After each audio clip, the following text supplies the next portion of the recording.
Hello students, good afternoon. Today we are discussing about the fundamental or an overview of financial management. Okay, I am starting this lecture with these questions about the financial management, introduction of financial management. And the question is, first one is, what is financial management? Next one, why is it important? What are finance functions? Scope of financial management, and lastly, what are the objectives of financial management. तो students, आज के इस lecture में हम इन्हीं questions के answer ढूंढेंगे। हमारा पूरा लेक्चर इन क्वेश्चंस पर फोकस होगा। ये बेसिक और फंडामेंटल ऑफ फाइनेंशियल मैनेजमेंट है। तो चलिए स्टार्ट करते हैं। सबसे पहला क्वेश्चन था यहाँ पर, what is financial management and why is it important. तो एक थोड़ा पास्ट में हम जाएंगे, यानी बिज़नेस के स्टार्टिंग एज में अगर हम जाएं, आज से हम 100 साल पहले की बात करें, 150 साल पहले की बात करें, तो उस समय के अगर हम बिज़नेस स्ट्रक्चर को देखें, वैसे नॉर्मली अगर हम बिज़नेस स्ट्रक्चर की बात करें तो हमारे यहाँ कई सारे स्ट्रक्चर्स हैं बिज़नेस के, जिसमें हम सोल प्रोप्राइटरशिप यानी एकाकी व्यापारी, जिसमें एक सिंगल प्रोप्राइटर होता है, सिंगल ओनर होता है, वो मालिक होता है, पूरे प्रॉफिट एंड लॉस के लिए वो खुद रिस्पॉन्सिबल होता है। Partnership, this is the association of 2 और मोर पर्सन्स, आप सभी जानते होंगे इसके बारे में। और एक सबसे ज़्यादा यूज टू फॉर्मेट आज के समय में जॉइंट स्टॉक कंपनीज। अगर हम इन शॉर्ट बात करें तो कंपनीज, हम कहते हैं ना कि आवश्यकता आविष्कार की जननी होती है, यानी जब कुछ आवश्यकताएं होती हैं, जब कुछ ज़रूरत होती है, तो उसके अकॉर्डिंग फिर चीज़ें डेवलप होती हैं। जैसे अगर हम पहले के बिज़नेस स्ट्रक्चर की बात करें या फिर बिज़नेस में कैपिटल रिक्वायरमेंट की अगर हम बात करें, तो पहले का बिज़नेस का अगर हम कैपिटल रिक्वायरमेंट बात करें तो काफ़ी कम होता था, बिज़नेस का स्केल छोटा होता था ना। कैपिटल रिक्वायरमेंट कितनी है? 1 lakh, 2 lakh, 5 lakh, 10 lakh, may be 50 lakhs, may be 1 crore. हम ये कह सकते हैं कि इतने बड़े कैपिटल को या इस कैपिटल को मैनेज करना या फिर अरेंज करना या जो भी उससे जुड़े हुए एस्पेक्ट्स हैं, वो उतने कॉम्प्लिकेटेड नहीं है, उतना टिपिकल नहीं है। तो शायद पहले फाइनेंशियल मैनेजमेंट का उतना स्कोप भी नहीं है। लेकिन जिस तरीके से बिज़नेस का सिनारियो बदला है, बिज़नेस का पोर्टफोलियो बदला, हम जॉइंट स्टॉक सोल प्रोप्राइटरशिप से हम जॉइंट स्टॉक कंपनीज़ की तरफ मूव कर रहे हैं। और आज कंपनीज़ में जो कैपिटल रिक्वायरमेंट है वो 20 crore, 500 crore, 1000 crore, may be 10,000 crore, may be more than 10,000 crore. तो एक प्रश्न यहाँ पर ज़रूर आता है कि इतने ह्यूज कैपिटल को मैनेज करना, अरेंज करना, फिर उसको मैनेज करना, जिसके लिए स्किल्स प्रोफेशनल्स की ज़रूरत है। जो भी प्रोफेशनल इस फंड को मैनेज करते हैं उन्हीं को फाइनेंशियल मैनेजर कहा गया। तो ये एक ओवरव्यू था कि फाइनेंशियल मैनेजमेंट की ज़रूरत क्यों हुई, क्योंकि जैसे जैसे बिज़नेस का स्ट्रक्चर डेवलप हुआ, बिज़नेस की साइज़ बड़ी हुई, कैपिटल रिक्वायरमेंट ज़्यादा हुई, तो ये ज़रूरत महसूस होने लगी कि ऐसे कुछ प्रोफेशनल्स हों जो इस ह्यूज कैपिटल को मैनेज कर सकें और अरेंज कर सकें, और यहीं से फाइनेंशियल मैनेजमेंट की स्टार्टिंग होगी। दूसरी एक और बात हम यहाँ पे कहें कि अगर हम इस विषय को बिज़नेस फाइनेंस या फाइनेंशियल मैनेजमेंट की जगह कॉरपोरेट फाइनेंशियल मैनेजमेंट बोलें तो शायद ज़्यादा बेटर होगा, क्योंकि इस पूरे सब्जेक्ट में आगे भी जो हम लोग लेक्चर्स कंटिन्यू करेंगे, आगे भी जो हम लोग चैप्टर्स कंटिन्यू करेंगे, उसमें जो हमारा सारा डिस्कशन होगा वो कॉरपोरेट फाइनेंस पर ही बेस होगा कि एक कॉरपोरेट एंटिटी यानी एक जॉइंट स्टॉक कंपनी कैपिटल के सोर्स को आइडेंटिफाई कैसे करती है, वो कैपिटल को रेज़ किन किन सोर्सेज से करती है, फिर उसका इन्वेस्टमेंट डिसीजन कैसा होता है, वो कैपिटल को कहाँ कहाँ इन्वेस्ट करती है जिससे वो हायर रिटर्न वो अर्न कर सके। तो इस वजह से अगर इसे हम कॉरपोरेट फाइनेंस कहें तो शायद ये ज़्यादा अच्छा होगा। चलिए बात करते हैं सीधे फाइनेंशियल मैनेजमेंट पे। तो एक डेफिनेशन से हम इसकी शुरुआत करते हैं। डेफिनेशन है, गुथमैन और डोगल की डेफिनेशन है यहाँ पर, जिन्होंने फाइनेंशियल मैनेजमेंट को डिफाइन किया हुआ है। तो इनके अनुसार business finance can be broadly defined as the activity concern with the planning, raising, controlling and administering the funds used in the business. देखिए 4 चीज़ें इसमें कही गई हैं। Business finance relates to the activity with the planning of fund, raising of fund, controlling of fund and finally administering the funds। पूरे business finance में हम basically इन्हीं बातों पर फोकस करते हैं कि एक बिजनेस कंसर्न फाइनेंस रेज कहाँ से करेगा, कैसे रेज करेगा, कितना रेज करेगा, किन सोर्सेज से रेज करेगा, लॉन्ग टर्म सोर्सेज हैं या फिर शॉर्ट टर्म सोर्सेज हैं, कितना लॉन्ग टर्म सोर्सेज से लेंगे, कितना शॉर्ट टर्म सोर्सेज से लेंगे।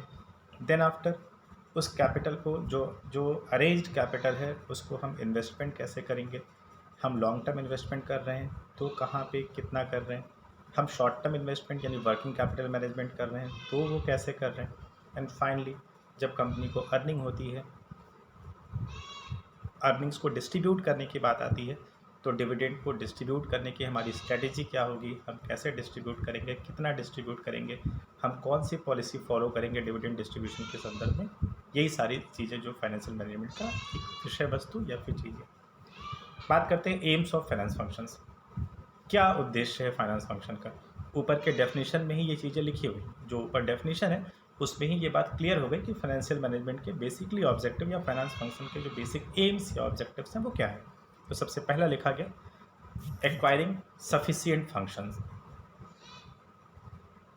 पर्याप्त वित्त एक्वायर करना या उसकी व्यवस्था करना। दूसरा है प्रॉपर यूटिलाइजेशन ऑफ फंड, यानी फंड को सही तरीके से यूटिलाइज करना, बेस्ट अल्टरनेटिव्स के साथ उसको यूटिलाइज करना। तीसरा जो उससे ज़्यादा इम्पॉर्टेंट है इंक्रीज प्रॉफिटेबिलिटी, क्योंकि पूरा बिजनेस प्रॉफिट पर बेस है। प्रॉफिट नहीं होगा तो बिज़नेस को हम लॉन्ग टर्म तक कंटिन्यू नहीं कर सकते। तो फाइनेंशियल मैनेजमेंट में एक पार्ट ये भी है कि हम प्रॉफिटेबिलिटी को कैसे इंक्रीज़ करें, इस पर भी फोकस करना है। और चौथा जो सबसे ज़्यादा इम्पॉर्टेंट है वो है मैक्सिमाइजिंग द फर्म्स वैल्यू या फर्म्स नेटवर्थ। फर्म की वैल्यू को या वैल्यू ऑफ शेयर होल्डर्स भी कह सकते हैं, कई नाम से इसको हम जानते हैं। शेयर होल्डर्स की नेटवर्थ को इंक्रीज़ करना या फर्म की वैल्यू को इंक्रीज़ करना। तो इसका चौथा टास्क ये भी है कि फर्म की वैल्यू को कैसे मैक्सिमाइज़ किया जाए, कैसे ऑप्टिमाइज़ किया जाए। चलिए नेक्स्ट बात करते हैं फाइनेंस फंक्शंस पे।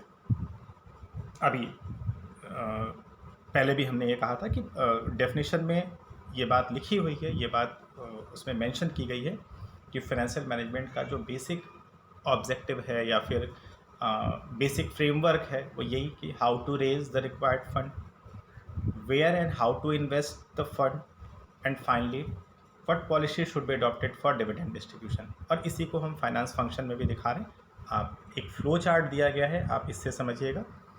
सबसे पहला फाइनेंस फंक्शन में लिखा हुआ है फाइनेंसिंग डिसीजन। फाइनेंसिंग डिसीजन को आप शॉर्टली कह सकते हैं how and in what manner arrange the required fund. जब आप फाइनेंसिंग डिसीजन की बात करते हैं तो दो तरह के डिसीजंस हम यहाँ पर ले रहे हैं, एक लॉन्ग टर्म फाइनेंसिंग डिसीजन और दूसरा short term financing decision. Long term capital हम कैसे रेज करेंगे, किन किन सोर्सेज से रेज करेंगे, और शॉर्ट टर्म फंड हम कैसे और किन किन सोर्सेज से रेज करेंगे, ये सारा जो सब्जेक्ट मैटर होगा ये फाइनेंसिंग डिसीजन का होगा।